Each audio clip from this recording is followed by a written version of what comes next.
Thank you so much for the stories. I'm currently fascinated by the idea of mythology and symbolism and the stories we tell ourselves. So, How synchronous of you.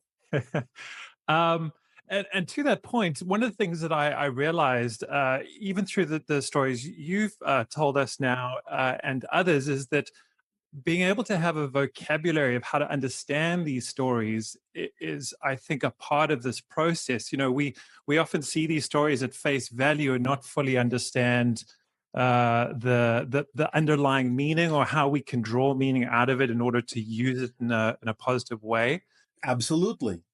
I mean, it's the person who comes to mind for me is Joseph Campbell and the Journey of a Thousand Heroes, or a Yes. Thousand Faces. The hero's journey, yes, which is the basic idea of story structure that is automatically built in to your psyche. This is why it's so important to transmit information as often as possible in story structure, because story structure allows you to retain an understanding of the information being transmitted because it's built into your psyche. Story structure is not something that you invented. Story structure is something you discovered within yourself. And when information is presented in story form, according to the proper structure, it strikes all the correct chords, it resonates within you, and it remains with you for thousands of years, which is why there are stories that have been around that long.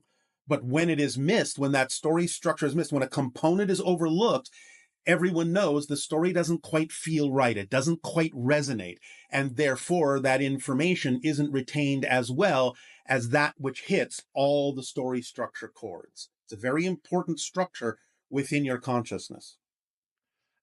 And I think to that point, I'm finding that when I research more, I guess I call them ancient stories, whether it's from indigenous tribes like the Ojibwe, the stories often resonate more because there's something about the structure or the wording or whatever it Yes. is that connects. Whereas a lot of the more modern day stories don't seem to, that we've lost some of that essence sometimes. Yes. So this is an important template to use when transmitting information. Story structure is what allows you to retain over long periods of time the information the story seeks to impart to you. And then the other part of this is that the stories we tell ourselves. I think there needs to be a certain level of awareness that sometimes we're not even aware of the stories we're telling ourselves, Yes, and until we've discovered that, we can't change them. that is correct. That's why we say it's important to investigate what any fear based belief is actually saying to you. Because when you actually bring it into the light of your consciousness, what the fear based belief is actually telling you, you will see that it makes no sense.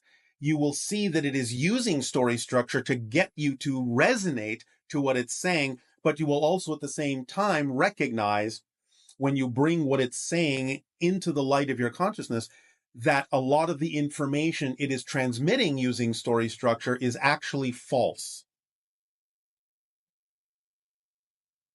But you have to identify it. This was the point in the story of Rumpelstiltskin. You have to identify what the fear based belief actually is saying to you, what it actually is, in order for you to realize that what it's telling you, even though it's using story structure to reinforce it, you have to really hear what it's saying so you can realize that what it's telling you is false about you. Which has just reminded me of something that what I've discovered recently is that sometimes my emotions and my thoughts are getting in the way of me getting to what the belief is, because the thoughts are creating a Yes. story.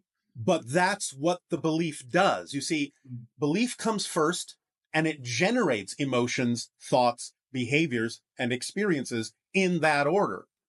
And so what it's doing, because physical reality isn't real on its own, it actually has to be reinforced by a belief system, positive or negative, to allow you to perceive physical reality as if it's solid, as if it's really a place that you're in, which it's not. It's just a projection of consciousness.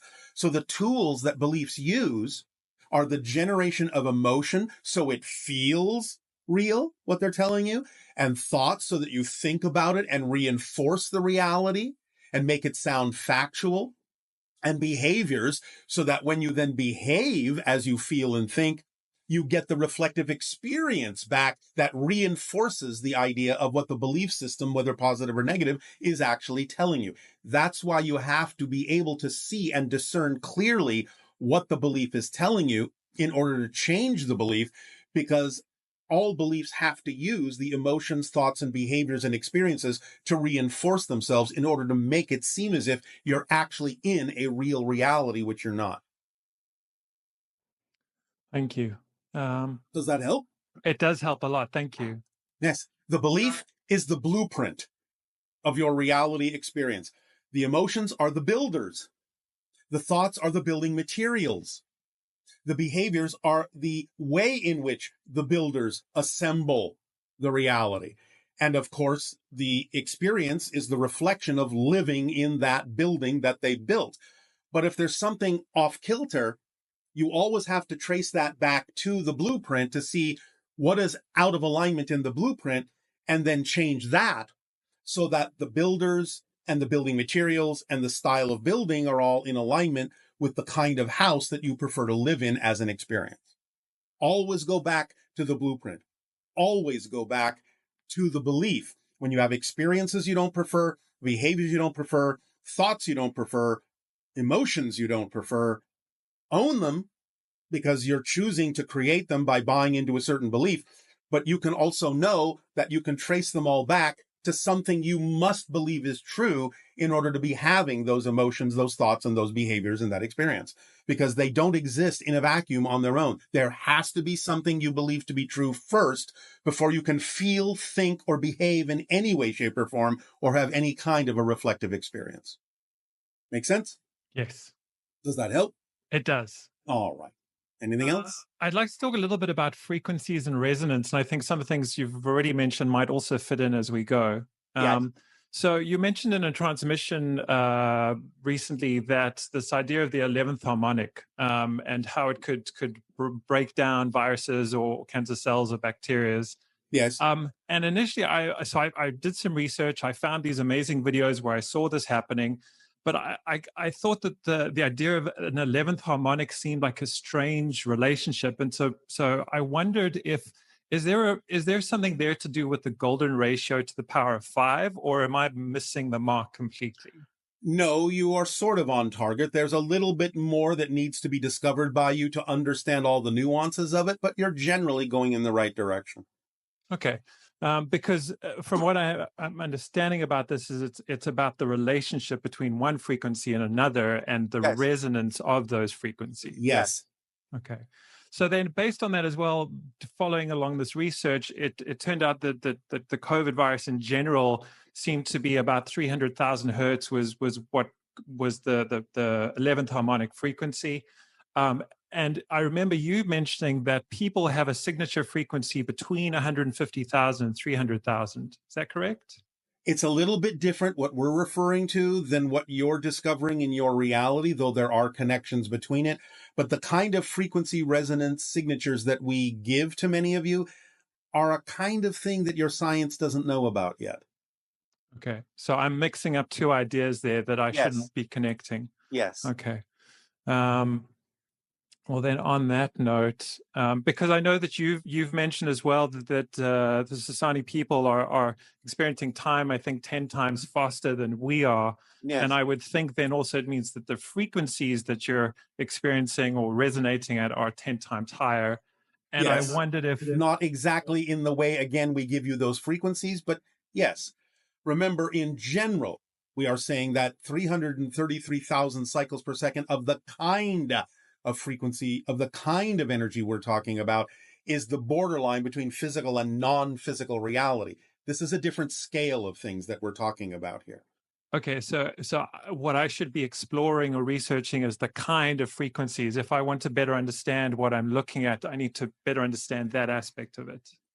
Yes, and basically you're simply talking about whatever your equipment is capable of doing in terms of identifying the frequency of a particular thing like a virus. All you really have to do is go 11 times higher in order to counteract the idea, because you're pushing it up in a sense. This principle is the same in both frequency counts, in both scales. You're pushing it up with a harmonic that induces it to raise a frequency to a point where the effects of the virus at the lower frequency can no longer exist. So even though there's a resonance there, because even the idea of resonance is not positive or negative, it is simply Correct. about how the two relate to each other. Correct. Okay. So the other thing on that note is when you offer someone their current signature frequency, does the higher mind have a separate signature frequency, or is that contained in that idea? No, it has a separate frequency. We're only talking about a frequency that relates to the idea of physical reality. The higher mind would be operating, as I said, above 333,000 cycles per second. That's where you shift from physical to non-physical reality. Because that's fifth density. Yes. Okay. So then one of the other things that we've spoken about before, or you've mentioned, is the gamma states and the brain waves being between 40 and 100 hertz, Yes. and that helps us connect better with our higher selves, our higher mind. Yes. And is that because there is a resonance that is created there? Because I think that's where I'm struggling to connect the Yes. dots per se. Yes, there is a resonant relationship there. Yes. Okay. So by being in the gamma state, that in effect also changes our signature frequency, which then also puts us in a more Yes. resonant frequency of the higher mind. Yes, exactly. Okay. That's fantastic. Thank you so much for helping me.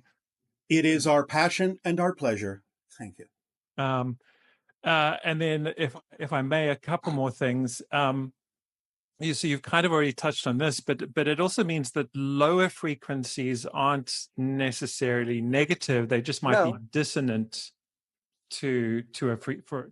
And also may have their own harmonics that are positive for a variety of different reasons and different effects. Yes. Okay. And even this idea of integrating as we move forward is about integrating these lower frequencies. It's not about negating them or invalidating them. No, it's about raising your frequency in a way that is harmonic with the frequencies that you need to maintain a physical reality perspective. Great. Thank you. So I'd like to touch on awareness and reality, which we've already kind of looked at. You've mentioned this idea that phones and computers, from what I understand, are essentially portals to parallel realities. We never said it that way, no. No, What we said is it's a way of training yourself to be able to touch into the idea of parallel realities by using some of your technology, including the concept of your internet. We never said that the devices themselves were portals to parallel realities. thank you. Yes, that was my term, I guess, that I was attaching to it. So then, based on that idea, I'm aware of, for instance, right now there are protests happening in America and around Yes. the world. Yes. There's the virus that's happening. It's not necessarily happening in my reality. It's happening in these parallel realities, which I'm Capable of accessing. observing. Yes. Okay. Um, and then so to that note, I've seen I guess the fear and the anger, as well as moments of transformation and integration that's happening. Yes.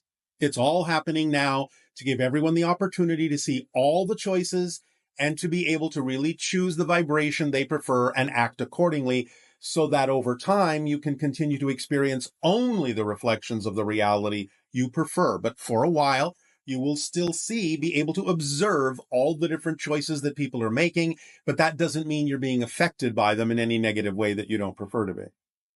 So on that note of being affected by them, 3 months ago when this all started happening, I was following a lot of the news, and I became, I guess, ill for about a week, and then again recently with being aware of and following the protests, I became ill for about a week. All right. And I'm wondering if I'm matching that energy somehow, or if I'm empathizing in a way that I'm not separating myself from those experiences. Correct. You're testing yourself.